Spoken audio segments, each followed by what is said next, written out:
इंसान को इतने धोखे मिलने के बाद भी वह नए नए दोस्त व नए नए लोगों से वह हर रोज नए रिश्ते बनाता है, ये पता होते हुए भी कि पिछली बार उस रिश्ते का अंजाम क्या हुआ था। तो कहीं ना कहीं हमारे मन को ये बात पूरी तरह से समझ में नहीं आई है कि अकेले रहना होता क्या है, अकेले रहना कैसे सीखें। विज्ञान के विकास की वजह से जहाँ हमें नाना प्रकार की सुख सुविधाएं हासिल हुई हैं, वहीं दूसरी तरफ अगर आंखें खोलकर देखें तो विज्ञान ने हमारे एकांत को हमसे छीन लिया है। इतने मनोरंजन के साधन पैदा कर दिए गए हैं कि इंसान खुद के साथ वक्त बिताना ही भूल गया है। जब भी उसको खाली वक्त मिलता है, या तो वह अपना मोबाइल चलाने लग जाता है या किसी की बातों में लग जाता है। और इसी वजह से इंसान अपने साथ रहने की कला को ही भूल चुका है। अपने साथ अपने अकेलेपन, अपने एकांत का आनंद कैसे ले, उसके साथ कैसे बने रहें, निरंतर उसका क्या फायदा होता है, आज हम इन सभी बातों पर एक बोध कहानी सुनाने वाले हैं।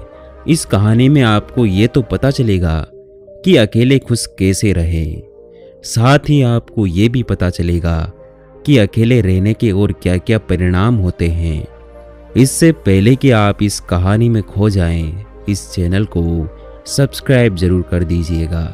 तो चलिए कहानी शुरू करते हैं। सेठ धर्मानंद दिल का बहुत ही संवेदनशील व्यक्ति था। उसके पास किसी भी सुख सुविधा की कोई भी कमी नहीं थी। इतना धन उसने अर्जित कर लिया था कि उसकी 7 पुश्तें भी बैठकर खा सकती थी। लेकिन उसे अपनी धन संपत्ति पर कोई भी अहंकार नहीं था। वह किसी को अपने से छोटा नहीं समझता था। यह उसका एक बहुत ही मुख्य गुण था और इसी वजह से उसके अंदर करुणा भरी हुई थी। और जब भी कोई आदमी उससे कोई मदद मांगता तो वह हरगिज मना नहीं कर पाता था। अगर वह कहना भी चाहता तो करुणावश उसकी मदद कर दिया करता था। अब लोगों को धीरे धीरे सेठ धर्मानंद की संवेदनशीलता और करुणा का पता चलता गया और लोगों ने इसका फायदा उठाना शुरू कर दिया। अब लोग जानबूझकर सेठ धर्मानंद के आगे दुखी होने का दिखावा करते, एक अभिनय करते और सेठ धर्मानंद उनकी बातों को सच समझकर उनकी सहायता करता रहता। लेकिन उसके मन को फिर भी तसल्ली थी कि वह जरूरतमंदों की मदद कर रहा है। लेकिन एक दिन जब उसके दोस्तों ने उसे बताया कि लोग किस तरह से उसका फायदा उठा रहे हैं और शहर में किस तरह से उसका मजाक बनाया जा रहा है, तो सेठ धर्मानंद के मन को बहुत ही गहरा आघात पहुंचा। वैसे तो सेठ धर्मानंद के बहुत से मित्र बन चुके थे, लेकिन उनमें से कौन से मित्र सच्चे हैं और कौन कौन लोग मित्र होने का दिखावा कर रहे हैं, ये सेठ धर्मानंद के लिए जान पाना बहुत ही मुश्किल हो गया था। वह अक्सर लोगों की भीड़ भाड़ से घिरा रहता था। जब भी उसको अपने मित्रों और दूसरे लोगों की धोखाधड़ी का पता चला तो सेठ धर्मानंद ने निश्चय किया कि आज के बाद वह अकेला ही रहेगा। वह किसी से ज्यादा दोस्ती नहीं रखेगा और ज्यादातर समय अपने साथ ही बिताया करेगा। और इसीलिए अब बाहर के लोग सेठ की हवेली के दरवाजे के बाहर से ही लौटा दिए जाते थे। सेठ के दरबान किसी को भी सेठ के पास जाने की अनुमति नहीं देते थे। लेकिन कुछ समय अकेले रहने के बाद सेठ धर्मानंद का मन उबने लगा। अब उसे किसी महफिल की जरूरत थी। उसे अपने वे दोस्त याद आने लगे जिसके साथ वह बैठकर वह जीवन के मजे किया करता था। लेकिन फिर उसे ये भी याद आ जाता कि किस तरह से उसके दोस्तों ने उसे बेवकूफ़ बनाया है और करुणा का अभिनय करके उसका कितना सारा धन उससे ले लिया है। इसीलिए वह चाहकर भी ऐसे दोस्तों की संगत नहीं चाहता था। लेकिन अब उसका मन अकेले में उबने लगा था। इसीलिए वह अपने दोस्तों से संपर्क ना करके एक सत्संग में जाना शुरू कर दिया। उस सत्संग में ज्ञान की बातें हुआ करती थी, ज्ञान के उपदेश हुआ करते थे और दूसरों के विचार भी सुने जाते थे।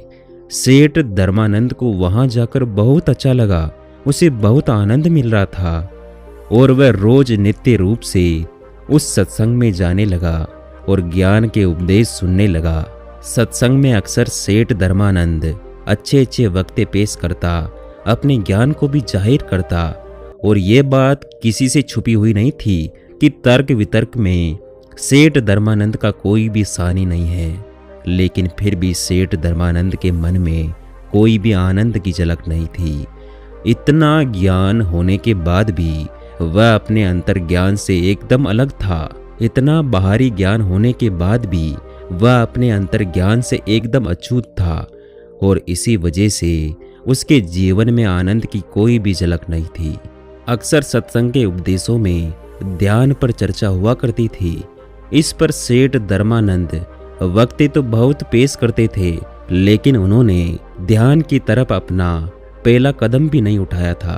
आपको चाहे सेब की सारी खूबियां पता हो, सेब दिखने में कैसा होता है, सेब का स्वाद कैसा होता है, सेब से क्या क्या फायदे होते हैं, लेकिन जब तक आप सेब को खाएंगे नहीं तब तक आपको उसका स्वाद नहीं पता चलेगा। यही बात सेठ धर्मानंद पर भी लागू होती थी। वैसे तो उसे पूरा ज्ञान था, लेकिन उन्होंने ध्यान का रस, एकांत का रस, अकेलेपन का रस अभी तक नहीं चखा था। एक दिन उस सत्संग में एक बौद्ध भिक्षु आ पहुंचे। दूर दूर तक उनकी ख्याति थी, उनके ज्ञान के बारे में प्रदेश भर में चर्चाएं होती थी। तो आज सेठ धर्मानंद को एक मौका मिल गया था कि वह अपने तर्क वितर्क से उस बौद्ध भिक्षु को पछाड़ देगा और उसके बाद समाज में उसकी और भी इज्जत बढ़ जाएगी। लोग उसको और भी बड़ा ज्ञानी समझने लगेंगे। और यही सोचकर बहुत खुश हो रहा था, तभी वहां पर बौद्ध भिक्षु आ पहुंचा। बौद्ध भिक्षु शांत भाव से चलता हुआ अपने आसन पर जाकर बैठ गया। सेठ धर्मानंद सभी के तर्क को काटकर अपना तर्क सबसे ऊपर रखता गया। सेठ धर्मानंद ने सोचा कि एक बार ये बौद्ध भिक्षु तर्क वितर्क पर उतर आए, फिर देखो मैं इसके तर्कों को कैसे काटता हूँ। तर्क वितर्क होते रहे, लेकिन उस बौद्ध भिक्षु ने कुछ भी नहीं बोला। वह बस शांत भाव से मुस्कुरा रहा था। आखिर में जब सत्संग खत्म हुआ तो सेठ धर्मानंद से रहा नहीं गया और आखिरकार में उन्होंने बौद्ध भिक्षु से जाकर पूछ ही लिया कि मैंने आपके ज्ञान की चर्चा बहुत सुनी है, लेकिन आप तो सभा में कुछ बोले ही नहीं, आप तो एकदम मौन बैठे रहे। ये सुनकर बौद्ध भिक्षु ने मुस्कुराते हुए कहा कि आखिर में सारे ज्ञान को भूल जाना होता है। मेरे को आपके तर्क वितर्क पर कोई भी विवाद नहीं है। मैं तो बस अपने अकेलेपन का आनंद ले रहा था, अपने एकांत के रस में डूबा हुआ था। ऐसा नहीं है कि मैं तुम लोगों को सुन नहीं रहा था, मैं तुम लोगों को परिपूर्ण रूप से सुन रहा था, लेकिन मेरे मन में आपके प्रति कोई भी प्रतिरोध नहीं था। मैं जानता हूँ कि शुरुआत में आदमी ज्ञान इकट्ठा करता है, लेकिन अगर वह ज्ञानी होने के भूल में पड़ जाएगा, अगर वह ये सोचेगा कि मैं तो सबसे बड़ा ज्ञानी हो चुका हूँ, तो वह सबसे बड़ा अज्ञानी ही रह जाएगा।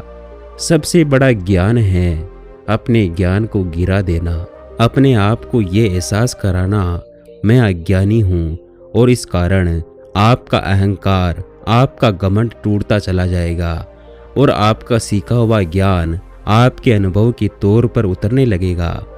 लेकिन अक्सर लोग सुने सुनाए ज्ञान को, किताबी ज्ञान को ही असली सत्य मान बैठते हैं और यही सबसे बड़ी भूल कर देते हैं, और इसी वजह से वह अपने एकांत में कभी उतर ही नहीं पाते, क्योंकि वे लोग बेवकूफ़ों की तरह हमेशा अपने ज्ञान का प्रचार करते रहते हैं। जब ये बात सेठ धर्मानंद ने सुनी तो इस बात ने सीधा उसके दिल पर चोट की, क्योंकि ये बात सेठ धर्मानंद पर बिल्कुल सही तरीके से लागू होती थी। सेठ धर्मानंद ने बौद्ध भिक्षु से पूछा कि सारा ज्ञान हासिल करने के बाद एक इंसान को कौन सा रास्ता अपनाना चाहिए।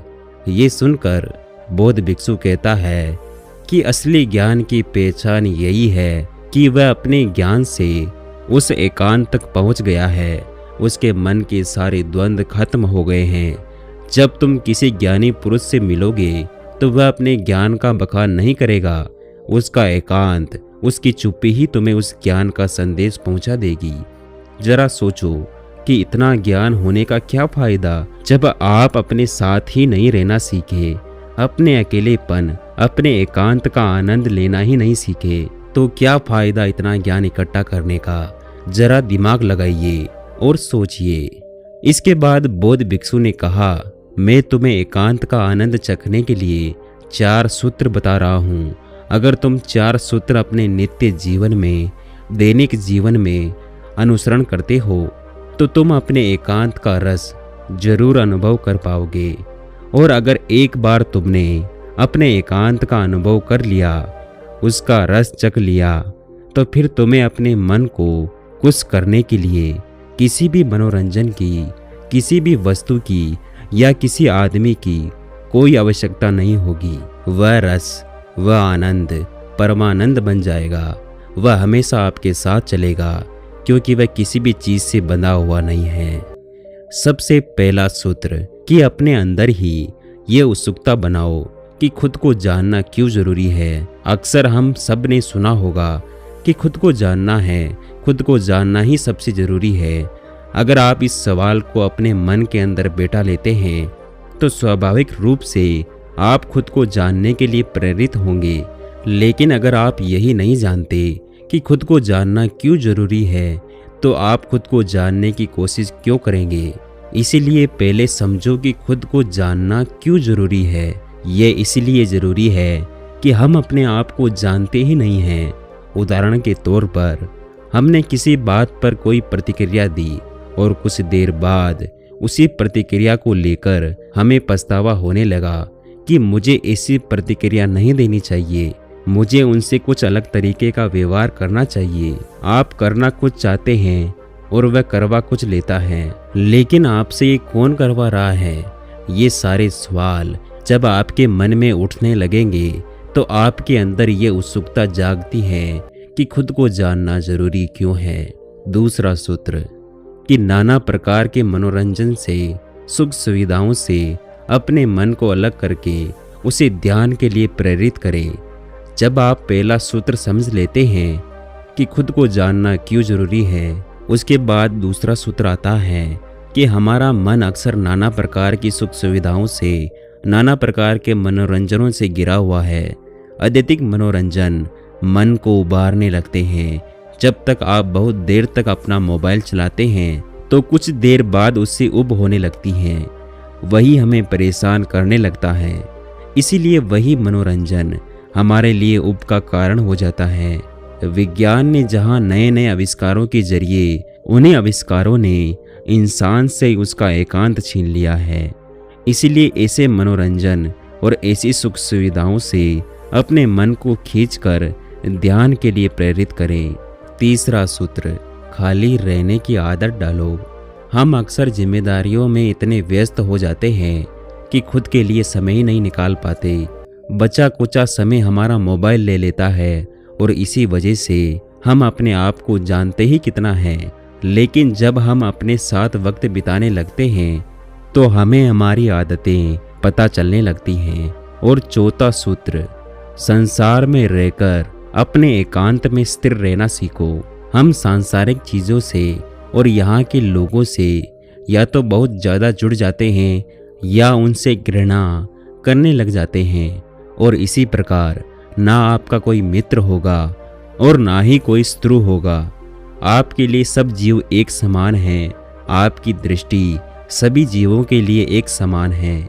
जितना उन्नत हो चुके हैं कि आप अपनी जिम्मेदारियों का निर्वाह करते हुए, लोगों से मिलते हुए, मनोरंजन करते हुए अपने मन के एकांत को स्थिर रख पाते हैं, अपने मन के एकांत को बरकरार रख पाते हैं। लेकिन यहाँ तक पहुँचने के लिए आपको पीछे पलटकर खुद को जानना होगा, खुद के साथ वक्त बिताना होगा। और अंत में सेठ धर्मानंद ने उस बौद्ध भिक्षु के पैर छुए और इन बातों का निरंतर अभ्यास करते हुए उन्होंने वह कला हासिल की जिसे हम कहते हैं अपने एकांत के आनंद में डूब जाना, अपने अकेलेपन का मजा चखना। तो दोस्तों, कैसी लगी आपको ये कहानी? अगर आपको ये कहानी अच्छी लगी हो तो हमें कमेंट करके ज़रूर बताएं और ऐसी कहानियाँ सुनने के लिए इस चैनल को ज़रूर सब्सक्राइब करें। धन्यवाद।